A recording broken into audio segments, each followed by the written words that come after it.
Scripture reading for this morning will be taken from Proverbs 13, verse 20. Proverbs 13, verse 20. But the companion of fools will be destroyed. Evil pursues sinners.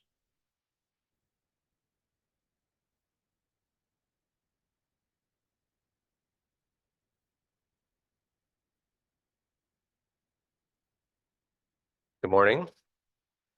It is certainly a pleasure to be given the opportunity to present to you another lesson from God's Word.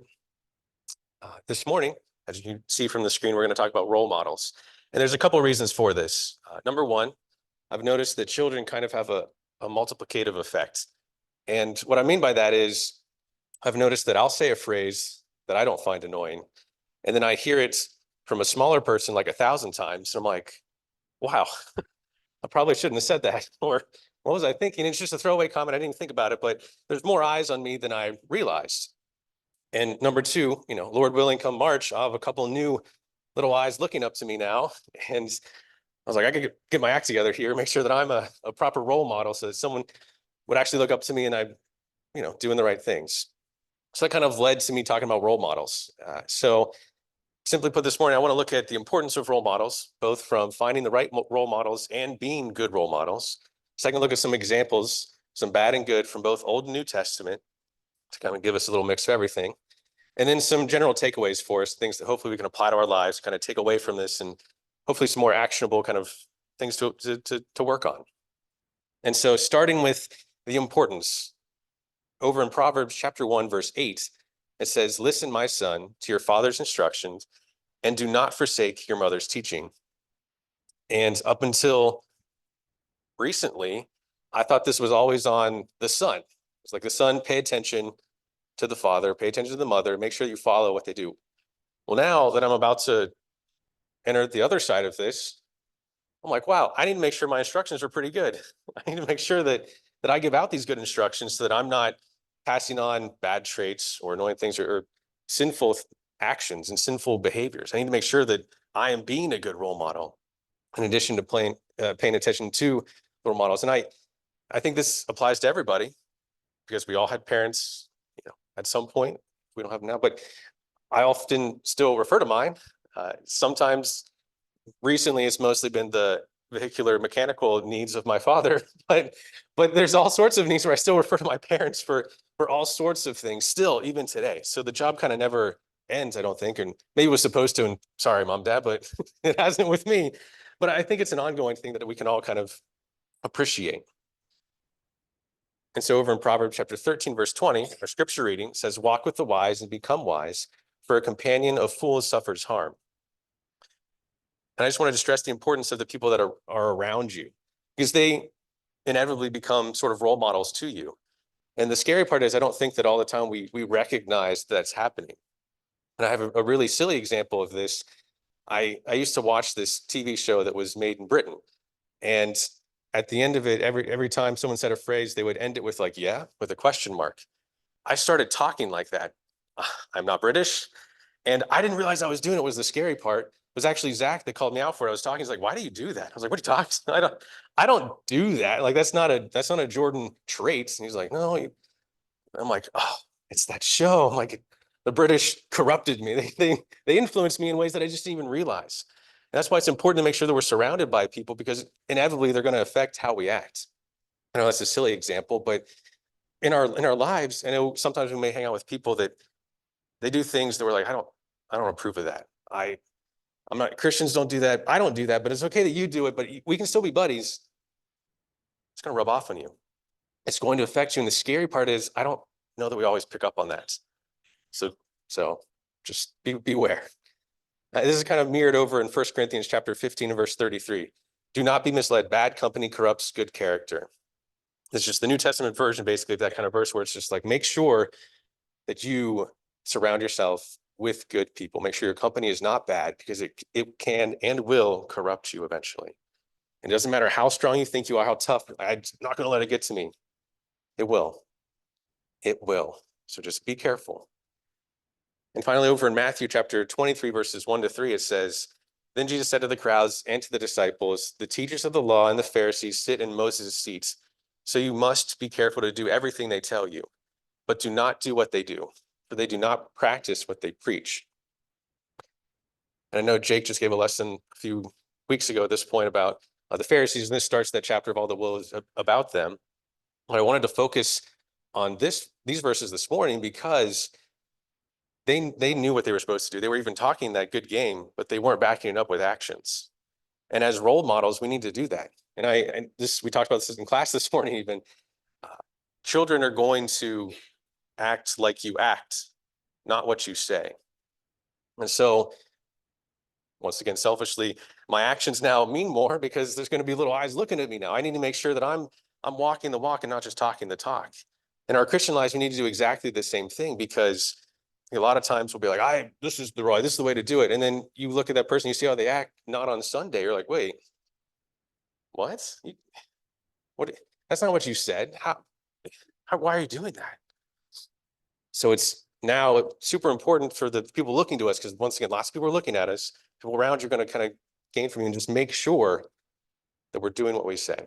I know that's a very simple thing, but it's crucially important because it'll certainly confuse people, especially children. So just a little recap here of the importance of it. Children look to parents' teachings. This doesn't really go away. It kind of continues forever, I think. And walk with wise role models. Make sure the people that you surround yourself with are in fact wise people that aren't leading you astray or leading to your destruction or anything. And once kind of the same point, bad role models can corrupt us. Doesn't matter how tough you think you are, the people you surround yourself with will affect you. And it can be as silly as maybe going to bed earlier, or unfortunately in Dana and I's case, I made her stay up later usually. So I kind of went the wrong way there, but you'll add attributes from people around you. And beware of hypocritical role models. Make sure that people are genuine and honest when you pick them as a role model, because it's very important to make sure that we have proper role models in our lives. So continuing on with some examples, back in 1 Kings chapter 13, verses 16 to 19, and then verse 24, it says, the man of God said, I cannot turn back and go with you, nor can I eat bread or drink water with you in this place. I have been told by the word of the Lord, you must not eat bread or drink water there, or return by the way you came. So I haven't heard this verse used much in sermons, why I wanted to use it, because a little background, just kind of fill us in here. There's an unnamed man of God here who went to speak with King Jeroboam. King Jeroboam wasn't doing the right stuff. He was over there to talk to him. And King Jeroboam said, like, now that I got the message, thank you, stay here and eat with me. And this man is like, I can't. The Lord has instructed me, I must move on. I can't stay here. I can't dwell here. I got to go back. God told me to do this. And then this verse happens. And there's an old prophet of Bethel. And he's like, hey, why don't you stay and eat with me? This is a prophet, someone that he probably respected. He's like, hey, stay here. It's fine. And once again, the unnamed man of God here does a really good job, I think, of like, no, the Lord told me I have to leave. I can't stay here. It doesn't matter who you are. It doesn't matter what you say. I got to go. I got to get out of here. Verse 18, the old prophet answered, I too am a prophet as you are. And an angel said to me by the word of the Lord, bring him back with you to your house so that he may eat bread and drink water. But he was lying to him. So the man of God returned with him and ate and drank in his house. And this is where it turns horrible, because the old prophet of Bethel here is like, don't worry, we're the same. I get what you're coming from. I'm the same. We are the same person. An angel said to me, it's okay. And I feel awful for the unnamed man of God here, because I would have fallen for this trap, hook, line, and sinker. They got me. Because it's like, well, yeah, we are the same. And it's like, I am hungry. And if food's involved, I'm done. They got me. It's a weak point for me. And we all have our weak points. But this one, I just feel awful because he was duped. And the old prophet was lying. And after this, crazy enough, the old prophet does get a real vision. It's like, hey, tell that unnamed man of God, since he disobeyed me, he's dead. He didn't follow me. He's gone. And I feel doubly bad because I'm like, what about the old prophet? He was a liar. But this unnamed man of God, the younger man, he got duped. He got duped by somebody that he probably looked up to. As an old prophet, he may have heard of this man. This is all speculation, okay, so you can take this for what it is. But an old prophet that was there, he probably had at least heard of his existence, and he was like, okay, he's done the same thing I did. Thank you. I'll take him in as someone I can look up to. He wouldn't lie to me. But we see the outcome here in verse 24. As he went on his way, and that's the unnamed man of God here, a lion met him on the road and killed him, and his body was left lying on the road, with both the donkey and the lion standing beside it. So this wasn't just some random lion attack or anything. Otherwise, it wouldn't just be sitting there. The donkey would have ran away. This was God's divine punishment and judgment for the unnamed man disobeying him. He chose a poor role model that resulted in his death. Now, I don't think just because we pick a poor role model, you get attacked by a lion. That's not what I'm saying, but make sure we pick role models wisely. Even people that you think you can look up to, just like a prophet, that's hard to ignore. But he let him down. And over in Acts chapter 5, verses 36 to 37, it says, some time ago, Theudas appeared, claiming to be somebody, and about 400 men rallied to him. He was killed. All his followers were dispersed, and it all came to nothing. After him, Judas the Galilean appeared in the days of the census and led a band of people in revolt. He too was killed, and all his followers were scattered. And so these set of verses come from what they call Gamaliel's advice. And he was talking to the people saying, you can't stop God. People following God, you will not be able to combat them or beat them. It's like, but there were these other people who claimed to be somebody. They gathered followers. They became the role model of this little group, if you will. And it led to their ruin. They all were destroyed here. They chose someone poor to follow in, someone not spiritually sound, someone that duped them into thinking that they were somebody. And that can happen to us today in a lot of different ways. We talked about kind of the influence of social media in class a little bit, and it's given a platform to people that arguably probably don't deserve a platform or deserve to be listened to. I mean, people take kind of life advice from actors. Those were the drama kids, okay? There's no reason they should be giving this kind of advice or even garnering this kind of like devotion or following. And even back in this time, people still were there. It's like, oh, this Theudas, I'll follow him. He seems like a nothing. He was not inspired by God. He tricked all these people and it led to their ruin. We need to make sure that the people that we decide to put our faith and trust in are worthy of that and make sure that they are who they say they are. Now some good examples. Over in Deuteronomy chapter 4 and verse 5, it says, see, I have taught you decrees and laws as the Lord my God commanded me, so that you may follow them in the lands you are entering to take possession of it. And this is Moses speaking here. And Moses was, if you allow for my analogy, probably the most Jesus-like character we have in the Old Testament. He led the people to the promised land. He instructed them based on the laws that he was given by God. He was kind of the mouthpiece of God, if you will. And he didn't keep it to himself. He didn't hoard that knowledge, just be like, don't worry, you guys didn't obey God because I didn't tell you, but too bad, like you should have known better. He spread it out. He was a great role model in the fact that he got divine inspiration, got divine instruction, and spread it out and gave it to all the people and then led them up to the promised land. I know he made mistakes and didn't get to enter the promised land. I understand all this, but he got them right there and dealt with a lot of grumblings and complainings and kind of spoke to God on their behalf. It was like, don't destroy everybody, please. These are good people. Please let them be okay. So he's one of the greatest leaders of the Old Testament, I think. And over in John chapter 5, verse 46, it says, if you believed Moses, you would believe me, for he wrote about me. And Jesus said this. And Jesus is kind of making a callback here to Moses. And I think that's kind of incredible because it shows how tightly bound Moses is with the law. He was almost synonymous in a lot of cases. Like, don't you know about the law and what Moses said? Moses was a big deal. He was kind of one of the greatest leaders of the Old Testament. And I think that's something we can emulate. We can try to be that great example today, just like he was. We can try to lead people to God, regardless of how hard it is, regardless of the struggles they go through. And we're going to mess up. People mess up. Moses messed up, made a critical error, and didn't get to enter the promised land. But he allowed so many more people to do so. And that alone makes him a pretty good role model. Then over in Philippians chapter 1, verse 23 to 26, it says, I am torn between the two. I desire to depart and be with Christ, which is better by far, but it is more necessary for you that I remain in the body. Convinced of this, I know that I will remain and I will continue with you all for your progress and joy in the faith, so that through my being with you, again, your boasting in Christ Jesus will abound on account of me. And this is Paul here, and he's worn out. He's exhausted. He's ran his race. He's got off to a rocky start. He was kind of punishing people. He was doing terrible things in the beginning, but he came back in a huge way, led so many people to Christ. And he's like, I'm tired. I've been beaten, imprisoned. I wish I could depart and be with Christ, but it's more necessary that I remain in the body for you. He recognized his position as a role model. He recognized that people were looking to him. He's like, I need to stick around. People need me to be here to help them. And he took on the role of a role model in a huge way. And he wants them to progress, to be strong in the faith. And I think that's very inspiring because sometimes in our daily lives, it can get tough. If we're always almost like the killjoy, we're almost like, people are like, hey, can we do that? But I don't do that.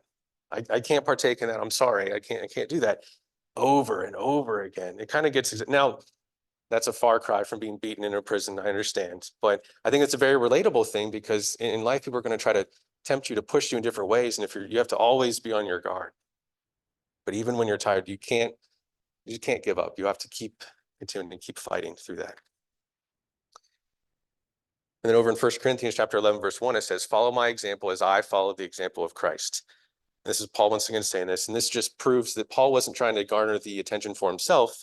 He was like, only follow what I'm doing because I'm trying to follow Christ. Christ is the ultimate example that we have. Christ is the one that we're ultimately following. Paul just did a pretty good implementation of what we should do. So let's make sure that we're looking for people kind of like Paul to be our role models. So in recap of our examples here, the old prophet lied to the man of God.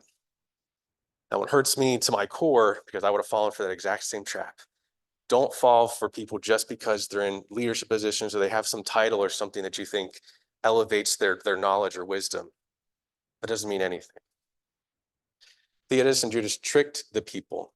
There's people during Gamaliel's time where they gathered a following of people. Make sure who you follow actually deserve your faith and trust. And then Moses received and practiced the law. He gave the knowledge to the people. He didn't hoard it for himself. He spread it out to people. Make sure that we're spreading the knowledge that we have too. Finally, Paul stuck around for the people. He recognized that he was a great role model for them. And he was like, I got to continue and be on my game so that people can look to me and gain strength from me so they can grow in their strength of faith. So let's try to copy those examples. And so now some takeaways for us. Over in Philippians chapter 3, verses 17 to 19, it says, join together and follow my example, brothers and sisters. And just as you have us as a model, keep your eyes on those who live as we do. For as I have often told you and before now and now tell you again, even with tears, many live as enemies of the cross of Christ. Their destiny is destruction, their God is their stomach, and their glory is in their shame. Their mind is set on earthly things. And here we see Paul once again kind of doubling down, saying, look for people like me to follow. Look for these good role models. Why is it so critical that we're looking for these role models? It's because many live as enemies of the cross. There's a lot of people out there that aren't following, that are going to present themselves as a good role model for you to follow, as someone to look up to and aspire to be. Don't be fooled by that. Power and wealth in this world will amount to nothing in the end. And if you look at these really powerful CEOs and actors and things, a lot of them end up getting divorced. They're destitute. They're miserable in their lives. And a lot of people are like, well, you had everything. It's because they were missing the one critical piece that a God-shaped hole in their hearts. And they just were filling and trying to fill it with these temporal things that are fleeting. Make sure that the people we look at are kind of like Paul and these followers, and focus not on just the earthly things. And that's super hard, I know, because we exist in this earthly world. We exist in this temporal place right now. And that's all we've ever known. It's like, well, I'd like that new car. I'd like that new game. I'd like that new insert whatever tempts you. And that's easy to try to fall into that trap, but make sure we look not just at the earthly things.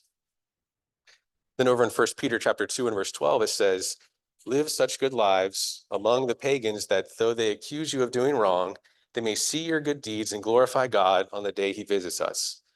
And Jesus talks about this exact same thing kind of on the Sermon on the Mount, but basically it's make sure that you're shining the light out when you go out into the community. Don't hide it. Don't just kind of temporarily turn it on whenever you're around people that will appreciate it. And then you're like, oh, they don't want to hear about God. And then you cover your light up. Don't do that. And there's a little kid song about that, but don't do that. It's so critical for us to go out and shine that light out. And remember that the goal of a light is not to be stared at, because when you go in a room and turn on a light, you don't look directly at the light. And if you do, perhaps see a doctor or something. I don't know. That's not how you should do it, because that hurts the eyes. Look, it illuminates things. It sheds light on other things. And that's what we're supposed to be as Christians. We're supposed to shine the light so that you look at God. This is time not to be proud or arrogant about what you've done, but shine your light and show out what Christ wants us to do.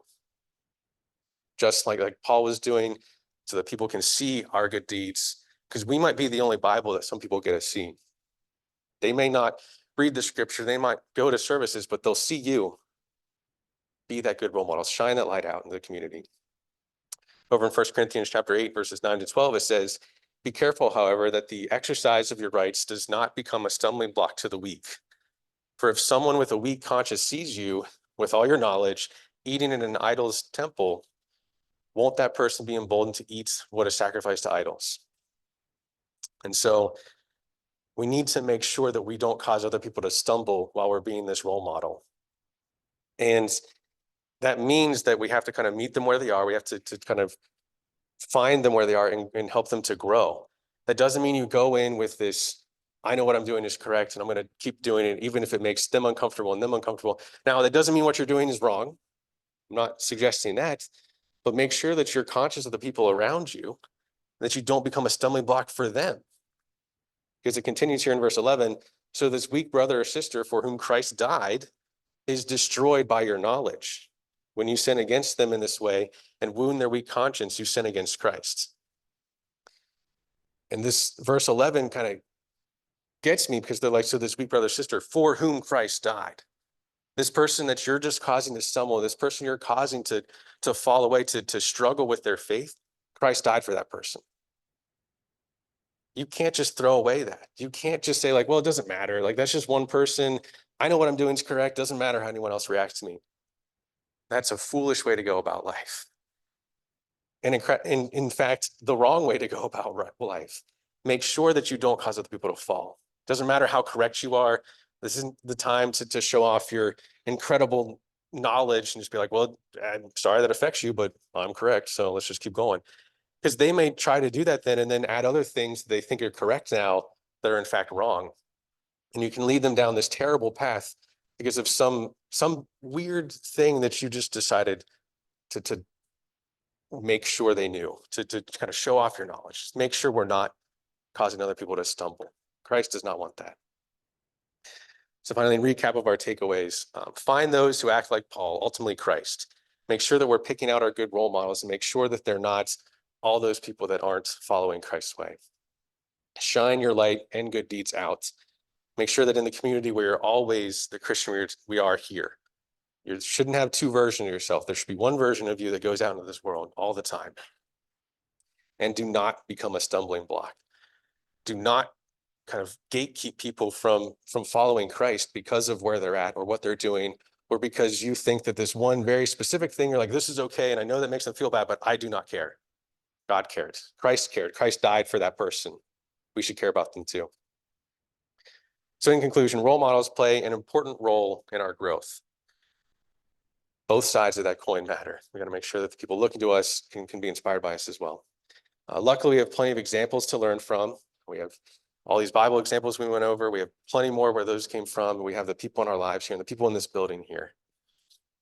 And remember, our takeaways as we go out into this world, and make sure that we try to imitate Jesus as best as we can. And we shine that light out into this community and make sure that we're the best Christians going forward as we can be. Because sometimes we're the role model that someone needs. And sometimes we don't know who's looking at us. We don't know the impact that we have in our lives. Make sure you're always being the same. And so if anyone has any needs this morning or been struggling with their lives, have picked some bad role models or struggling being a good role model, there's a way that you can be saved. The steps have kind of been distilled down to what we have here. And if anyone has any needs at all or just wants to talk about any problems they have, I would love to chat with you. Someone else here would love to chat with you. And if you want to be baptized and be added to the church, God would love to do that. And we would love to assist you with that this morning. So if you have any needs, please come forward as we stand to sing the invitation song.